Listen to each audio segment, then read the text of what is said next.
কয়েক বছর ধরেই আর্থিক সমস্যায় ভুগছেন পেসার শাহিন আলম। অনূর্ধ্ব-19 বিশ্বকাপ জয়ী এই পেসারের পাশে দাঁড়িয়েছেন বিএনপির ভারপ্রাপ্ত চেয়ারম্যান তারেক রহমান। বিকেএসপিতে স্নাতক পড়ছেন শাহিন আলম। আর্থিক দুরবস্থার কারণে বেশ কয়েক মাসের বেতনও বকেয়া পড়েছে। বিএনপির ভারপ্রাপ্ত চেয়ারম্যান তারেক রহমানের পক্ষ থেকে শাহিনের পাশে দাঁড়িয়েছেন জাতীয় ফুটবল দলের সাবেক অধিনায়ক আমিনুল হক। শনিবার শাহিনের হাতে সে অর্থ তুলে দেন আমিনুল। পাশাপাশি নিয়মিতভাবেই দুস্থ ক্রীড়াবিদদের পাশে থাকার ঘোষণা দিয়েছেন আমিনুল। প্রশ্ন উঠছে, ব্যক্তিগত উদ্যোগে শাহিনের পাশে আমিনুল দাঁড়ালেও ক্রিকেট বোর্ড থেকে এখনও তেমন কোনো ঘোষণা আসেনি। শাহিন প্রতিকার পাননি জাতীয় ক্রীড়া পরিষদ থেকেও।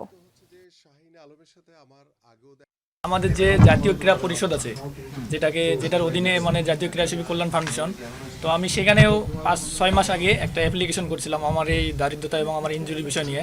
তো ওই সময় তো ক্রীড়া উপদেষ্টা হিসেবে ছিল আসিফ মাহমুদ ভাইয়া, তার পিএস এর কাছ সাথেও আমি যোগাযোগ করছিলাম অ্যাপ্লিকেশন দেওয়ার পরও আমার সব ডকুমেন্টস মিলে। তো লাস্ট 5 মাসেও দেখা যাচ্ছে সেই অ্যাপ্লিকেশনের কোনো নিশ্চয়তা আসে নাই বা আপডেট আসে নাই, ফিডব্যাক কোনো আসে নাই। আমি পরে ওই আসিফ ভাইয়ের যে পিএস ছিল সাইফুল ইসলাম, তার সাথে আমি কথা বলেছিলাম।